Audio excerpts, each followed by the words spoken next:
Assalomu alaykum aziz obunachilarim. Bugun sizlar bilan Qulupnayning Alba navi haqida gaplashamiz. Like bosib obuna bo'lib qo'yishni unutmang. Bilamizki, Jannat makon O'zbekistonimizda Qulupnayning juda ham ko'p navlari mavjud va ular tez-tez yangilanib turadi.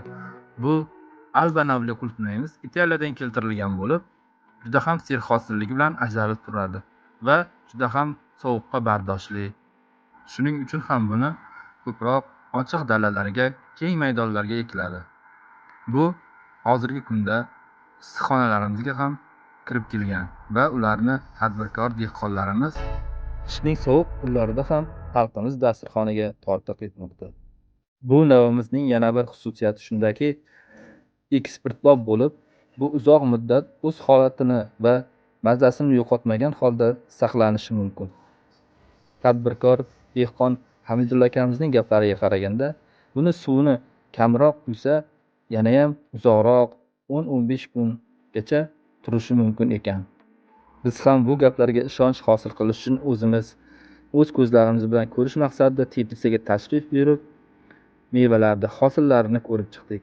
Haqiqatan ham juda ham serhosil va sifatli.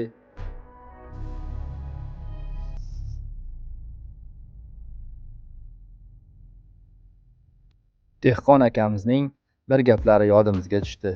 Mehnatning tagi rohat deganidek, hozirgi kunda yig'im-terim ishlari avjida ekan.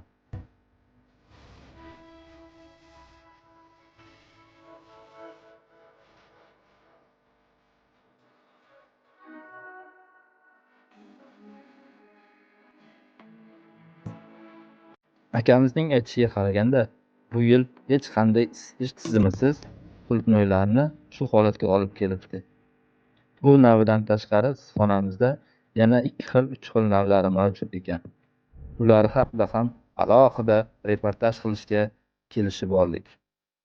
Endi biz ham jamoamiz bilan kelishgan holda dehqonimizga yordam berishga qaror qildik va asta-sekin qulupnay terishni boshladik.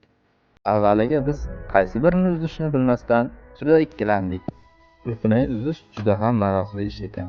Bir pasir to'g'rashamiz bo'ldi.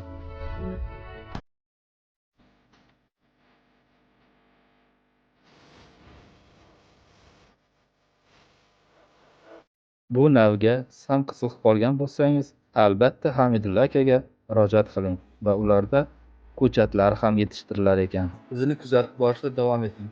Like bosib, obuna bo'lib qo'yish esdan chiqmasin.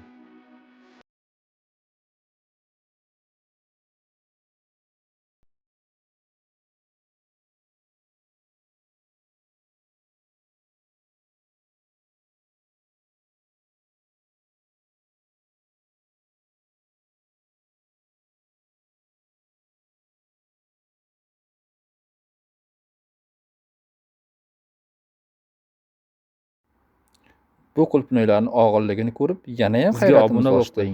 Sog' bo'ling, salomat bo'ling. Qancha og'ir bo'lsa, shuncha shirin, suvli bo'lar ekan.